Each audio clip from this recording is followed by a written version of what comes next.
From the home base in Brookfield, Wisconsin, welcome to the latest episode of Inside Connect and Simplify. I'm Roger, Human Capital Management Consultant for the benefit companies. Thanks for listening today. So we have spent a little bit of time talking about human capital management as a whole. We talked about the services that you should look for. We talked about the software that's available. Today, we're going to talk about the marketplace and what's really going on across the entire space. So when we're looking at human capital management, you do a search on Google, you're going to come up with 1,500 options that pop up. We're not going to spend time on 1,500 options. But Kathy's here today again, and she's going to talk about what is going on in the HCM market space today. So Kathy, tell us what you see. Yeah, thank you, Roger. Very interesting. You just talked about Googling. I did it the other day too, and I think I came up with 8.5 million different hits in about 6 seconds. So there's definitely a lot out there. And for companies that are looking to learn more about HCM services, technology, and services and software, there's a lot to pick from. I can give you some of the highlights of the marketplace. What we see here in the state of Wisconsin in particular for employers is, I would say the major players are what we would call the pays. It's Paycom, Paycor, Paylocity, Paychex, pretty much anything that starts with pay. But there's also ADP is out in this space as well. And our resource, which is UKG, which is Kronos Group and Ultimate Software. And for those of you who don't know, Kronos Group has been around for 47 years. They started in the time labor management space and really grew their product, moved into the human capital management technology space in about 2014, launching their Workforce Ready product. And then about a year and a half ago, they merged with Ultimate Software. And Ultimate Software also has been in the HCM space, human capital management, HRIS system space, with a really big focus on HR. So the blending of these two companies really created quite a powerful strategy for them, being that Kronos is very heavy into time labor management and Ultimate Software in HR. So that's pretty much the playing field here in the state of Wisconsin. What I think is interesting is that it's a mix of all of the major players. It's a mix of publicly held companies as well as private companies. And really the differences between them is what is their core business, so to speak. So Paychex, for example's core business is payroll, ADP's is payroll, and then they build the systems out from there. So typically what an employer is going to experience when they start looking at these different platforms is they're going to learn what elements of the HCM system they're going to have. Not every company breaks it into modules that you can purchase separately. A lot of companies will say you have to have payroll in order to have HR, or you have to have HR in order to have payroll. One of the things that UKG does is says we can absolutely break the modules into 3, payroll, time labor management, and HR, and you can have any combination of them, or they can be standalone, and then you can build the system out over time. So I think that's probably initially what most employers are going to experience when they start engaging these different platforms. One of the other biggest questions besides what we've talked about already, which is the software that's available, the services that you should be looking for. One thing we haven't talked about is how they go about pricing all of these pieces. So certainly you pay for the software, you pay for certain things on a monthly basis, and then there's other costs involved. So how do we navigate that?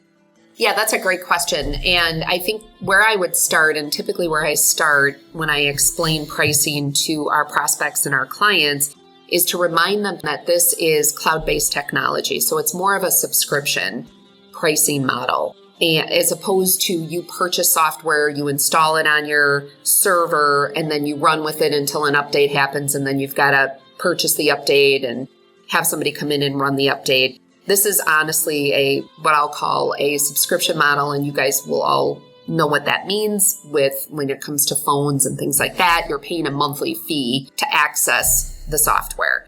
The advantage to an employer under this model is that you're going to get the latest and greatest technology all the time. It's just like our Apple phones that are getting pushed these updates, and all the latest and greatest software elements are included in those updates. So it's a great way for a company to make an investment in technology and know that they're going to have the latest and greatest as they move forward with it.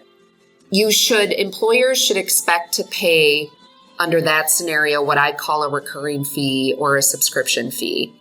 And what that means is you're going to pay, for example, for payroll, you're going to probably pay a per person per paycheck fee. And for time labor management and HR, you're probably going to pay a monthly fee based on active employees in the system.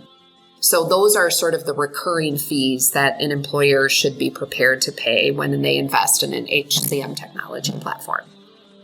In addition to that, there are other types of costs that you want to consider. Implementation fees, for example. So companies that make the purchase decide, yep, for January 1st, we're going to invest in this new system. There's going to be an implementation fee, and that implementation fee generally covers the configuration of the system to the specific characteristics of the organization. And so there's a fee for that. Getting history into the system so that employees can pull paychecks and get one W-2 at the end of the year from one provider, making sure that that stuff is in there also will affect the implementation fee.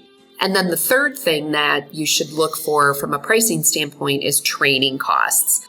So you want to make sure that whoever you're working with is providing training not only for the admins that are going to be in the system all the time using it, but also for the managers and also the employees. One of the greatest successes that we've had on our side when we work with employers is going in and actually training the employees, especially if the employees aren't technology savvy and there's sort of that barrier a little bit. Our team can go in and actually work with employees, help them download the mobile app, show them where they can go to get their paycheck stubs, their W-2s, how they can make changes in the system.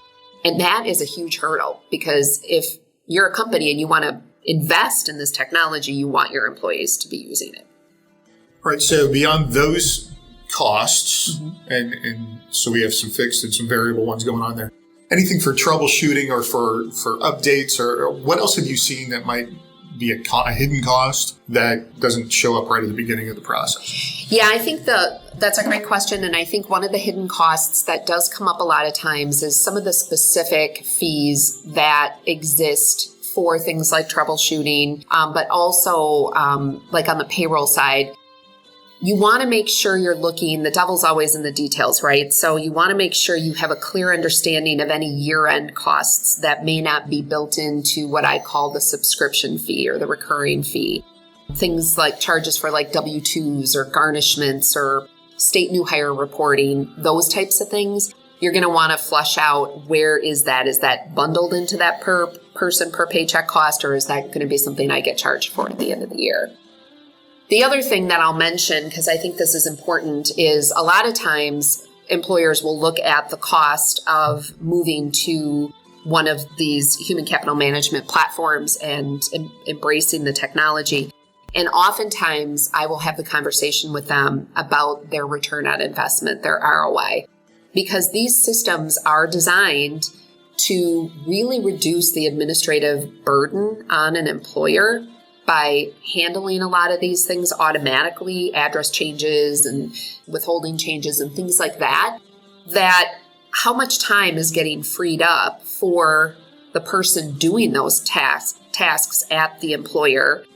That's a return on investment. So when a company is saying, okay, it's going to cost me this much to launch this new technology platform, remember you're going to get a nice return, or you should, because you're going to be eliminating a lot of those manual tasks.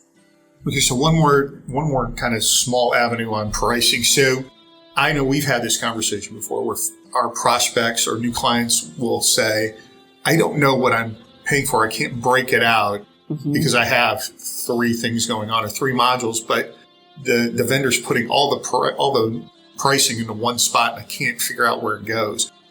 maybe you can describe that better, but what we do is make sure that we have that separated out and you can see exactly what you're paying for. Kind of touch on that. Yeah, that's another great thing. And so thank you for bringing that up, that you want to watch out for. Sometimes employers like that, hey, just give me the per employee per month cost for the whole thing. And that way I can just evaluate it that way. But again, the devil's in the details. So you want to make sure, even if you get a per employee per month price, that you have an understanding of really what that's made up of. Because down the road, if something does change and you want to take a piece of this and go in a different direction for your business, you want to have a good understanding of how the costs break down. So very important. Good point. All right. So marketplace pricing, we've talked about that. Where do we see things trending or what's coming up? Yeah, it's fascinating, actually.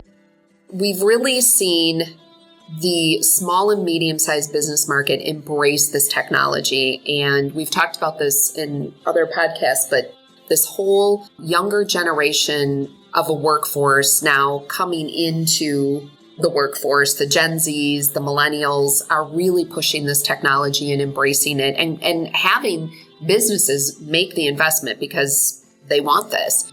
So we've seen that. I think we've all become way more comfortable with technology. I know I have personally, and I enjoy it. So where is it going? One of the things that we're seeing that I think is fascinating is including AI in some of this technology, artificial intelligence.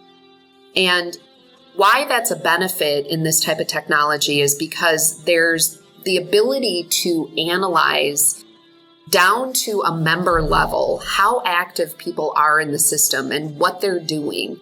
And from that, you can use analytics and artificial intelligence to predict future behavior.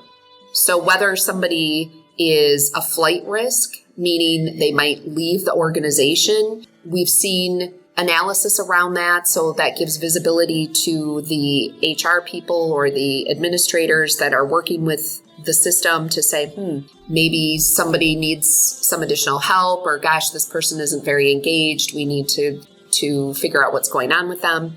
But then we've also seen the ability to use analytics for succession planning, and not just at a management level, but at an every job in the organization level. So if you have a team of people and they're working on important projects for your company, you want to almost build out a succession plan for that team. You can look at that team and say, who's likely to move into a leadership position from that team? Who's likely not to? Who's likely to leave the organization? And kind of predict the risk to your company of such succession. So it's really interesting where it's going. And so two things kind of jump into my head as you describe that, and we don't need to necessarily dig into them, but not only could you predict who's maybe next in line to move up the scale, but maybe who's got the skill level to go to a different area entirely in the company so that they aren't spending that time looking elsewhere. So that might be an opportunity. Definitely. And then also, if people aren't engaged, it may be, as you said, they're looking for another opportunity. Maybe they just need more help. Maybe they need more training. Maybe that's an opportunity to go back and say, hey, what can we do to make sure you're comfortable? Definitely. And that's a great statement, Roger, because you're right. I mean, there are people within the organization, I'm sure every employer listening has this, that they have employees that if they had a little bit more structure, had a little bit more training, would engage to the level that would then allow them to be very successful in their job. So being able to identify that before there's a problem, huge for a company, especially today when, every employer is trying to get employees. I mean, everybody's fighting for good people. All right. Well, those are very interesting things to look for as they come available to us. So that's kind of an overview of the marketplace and where things are at. We're going to continue these conversations talking about some of the other things that we do in the service and software, et cetera, and other spaces. But that's all for today. Thank you, Kathy, for being here and sharing that knowledge. Appreciate that. You're welcome. And thank you for listening. Have a great day. Be well. We appreciate you giving us a listen and learning about the benefit companies. Find our podcast and everything you want to know about our trademark human capital management platform, Connect and Simplify, at connectandsimplify.com. You can also find our podcast at Podbean, Pandora, Google Podcasts, Listen Notes, Amazon Music, Spotify, iHeartRadio, Apple Podcasts, and Alexa. Thanks for listening.